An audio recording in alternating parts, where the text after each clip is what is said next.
Arcão Maior. Então leu aos ouvidos deles todas as palavras do livro da aliança, que se achou na casa do Senhor. E o rei se pôs em pé junto à coluna e fez a aliança perante o Senhor, para seguir o Senhor e guardar os seus mandamentos, e os seus testemunhos e os seus estatutos, com todo o coração e com toda a alma, confirmando as palavras desta aliança que estavam escritas naquele livro, e todo o povo apoiou esta aliança. E o rei mandou que o sumo sacerdote e o Quias, os sacerdotes da segunda ordem e os guardas do umbral da porta, tirassem do templo do Senhor todos os vasos que se tinham feito para Baal, para o bosque e para todos os exércitos dos céus. Então os queimou fora de Jerusalém, nos campos de Cedrão, e levou o pó deles a Betel. Também destituiu os sacerdotes idólatras, que os reis de Judá estabeleceram para incessarem sobre os altos na cidade de Judá e ao redor de Jerusalém, como também os que queimavam incenso a Baal, ao sol, à lua, aos planetas e a todo o exército dos céus. Também tirou da casa do Senhor o ídolo do bosque, levando para fora de Jerusalém até ao ribeiro de Cedrão. O queimou junto ao ribeiro de Cedrão, o desfez em pó e lançou o seu pó sobre a sepultura dos filhos do povo. Também derrubou as casas dos rapazes escandalosos que estavam na casa do Senhor, em que as mulheres teciam tendas para o ídolo do bosque. E a todos os sacerdotes trouxe das cidades de Judá, e profanou os altos em que os sacerdotes queimavam incenso, desde a Geba até Berseba. Derrubou também os altares que estavam às portas, junto à entrada da porta de Josué, o chefe da cidade, que estavam à esquerda daquela que entrava pela porta da cidade.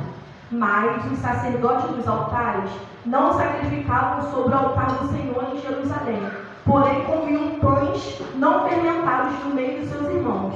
Também profanou a Tofete, que está no vale dos filhos de Inom, para que ninguém quisesse passar a seu filho ou sua filha pelo fogo a Moloque. Também tirou os cavalos que os reis de Judá tinham dedicado ao sol, à entrada da casa do Senhor, perto da câmara de Natã-Meleque, o eunuco que estava no recinto, e os carros do sol queimou ao fogo. Também o derrubou os altares que estavam sobre o terraço do cenáculo de Acais, os quais os reis de Judá tinham feito, como também o rei derrubou os altares que fizera Manassés, nos 2 atos da casa do Senhor. Esmigalhados, o tirou dali e o lançou pó deles no ribeiro de Cedrão. O rei profanou também os altares que estavam defronte de Jerusalém, do lado direito do monte de Masica, os quais edificara Salomão, rei de Israel, a Astarote, a abolição dos sidônios, a Quemos, a abominação dos moabitas e a abominação dos filhos de Amon. A palavra do Senhor nos diz que Josias tomou seu reinado quando ele tinha apenas 8 anos de idade. E ele foi crescendo, ele começou a ver como o povo se comportava naquele tempo. Ele começou a ver as atitudes do povo. E aí só que agora, ele vai mandar pegar lá no templo as escrituras sobre os mandamentos daquilo que o Senhor já tinha deixado lá atrás, quando Moisés subiu no monte, o Senhor deu e Moisés escreveu. Nós sabemos que o Senhor, ele tirou o povo lá do Egito, libertou o povo estava cativo, oprimido, e mandou o povo, aleluia, marchar no deserto, porque eles estariam ao caminho da terra prometida. E os irmãos vão saber da história, o quanto o povo murmurou, o quanto o povo deu as costas para o Senhor, e o Senhor continuava ali, a favor do povo, na frente do povo, direcionando, orientando. Só que vai chegar um tempo que o povo vai se esquecer daquilo que o Senhor fez lá atrás. O povo vai se esquecer do maná que caiu do céu. O povo vai se esquecer da água que jorrou, aleluia, de uma rocha. O povo vai se esquecer que durante a noite o Senhor os aquecia e durante o dia o Senhor colocava uma sombra sobre eles por causa do calor. O povo vai se esquecer das maravilhas que o Senhor fez, os sinais no meio daquele povo. O povo vai se esquecer dos mandamentos, vai se esquecer também da orientação do Senhor. E aí eles vão começar a se corromper, porque nós sabemos que quando o povo foi liberado do Egito, não saíram somente os israelitas, os hebreus, saíram também com eles os egípcios. E ali os egípcios vão começar a fazer a mente dos hebreus, vão começar a fazer a mente dos israelitas, e os israelitas vão se esquecer do seu Deus.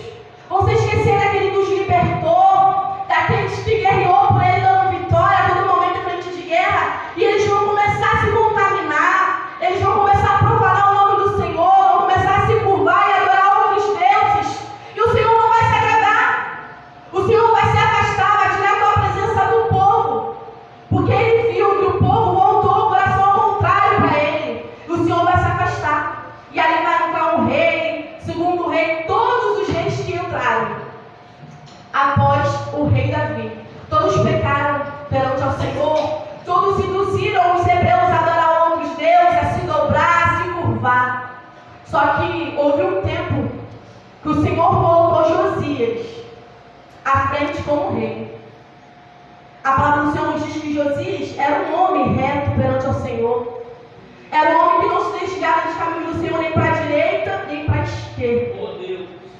E aí ele vai se lembrar das escrituras sagradas, ele vai se lembrar que o Senhor tinha deixado o mandamento para que nós possamos seguir. Ele vai mandar pegar, e ele vai pegar, e ele vai ler. E a palavra do Senhor vai dizer que ele vai olhar e vai rasgar as suas vestes e vai se entristecer, porque ele está vendo que o povo estava completamente ao contrário, que o povo estava seguindo os mandamentos, aleluia, naquela terra. Oh, Deus. E ele falou assim: a atitude vai começar por mim, porque o Senhor me colocou nessa direção de ser rei, o Senhor me colocou nesse trono para que eu possa fazer alguma coisa, para que eu possa servir de exemplo, fazer alguma diferença. E aí ele entendeu a posição que o Senhor colocou ele, o chamado que o Senhor fez para ele, e assim ele se posicionou. Porque a palavra nos diz que ele começou a ler, e depois que ele leu, ele se entristeceu, mas ele levantou, ele arregaçou as mangas e falou: eu vou trabalhar, porque o povo precisa entender que só há um Deus. O povo precisa entender que devemos adorar somente ao Senhor, que é o Deus de nossas vidas, aquele que livrou o nosso povo lá de trás, é o mesmo Deus que está conosco hoje. E aí ele vai começar a quebrar os altares, as imagens, vai começar a colocar fogo, e aí o nome do Senhor novamente vai ser exaltado e glorificado. E o que eu quero dizer, eu nessa noite, é o que nós temos feito da posição que o Senhor nos colocou. O que nós temos feito, da onde o Senhor nos tirou e nos colocou. Qual é a diferença que temos feito? Será que estamos arregaçando a mão e trabalhando para o Senhor e fazendo o nome dele ser glorificado? Ou estamos nos curvando? Porque aqui a palavra vai dizer que os homens, os hebreus, os israelitas, as mulheres, começaram a pecar tanto ao Senhor, se dobrando, se curvando diante dos deuses, e hoje não é diferente. Porque hoje, em vez de estar nos dobrando a estátua, a Baal, às vezes estamos nos dobrando ao dinheiro, porque colocamos o dinheiro em primeiro lugar. Às vezes estamos nos dobrando a Netflix, porque é bem melhor sentar no sofá, botar lá um filme, em vez de meditar a palavra do Senhor e ganhar tempo na oração. Estamos nos dobrando a rede social. Está tomando o lugar do Senhor e vamos colocando em primeiro lugar. Mas como é que nós possamos sair daqui entendendo que é necessário nos posicionarmos como Josias? É necessário fazer a posição que o Senhor nos colocou. O Senhor não nos tirou lá de fora para estarmos aqui e estar da mesma maneira e fazer aquilo que os outros fazem lá fora. O Senhor não tirou lá de fora para estarmos aqui dentro, para que nós possamos arregaçar as mãos, quebrar os altares, queimar se for necessário e purificar aquilo que é sagrado perante ao Senhor. Glória a Deus. Então que nessa noite nós possamos sair daqui entendendo que é necessário trabalhar. Ô, glória. É necessário trabalhar. Josias trabalhou. Não é só porque ele foi rei que ele ficou sentado na cadeira só querendo mandar e fingindo que o povo não estava, fingindo ver o que o povo estava fazendo. Mas ele se posicionou como escolhido. E assim ele fez a diferença. E assim o nome do Senhor foi glorificado e a presença do Senhor voltou perante o teu povo. Assim temos que ser nós. E assim Deus vai portar. Aleluia, Deus.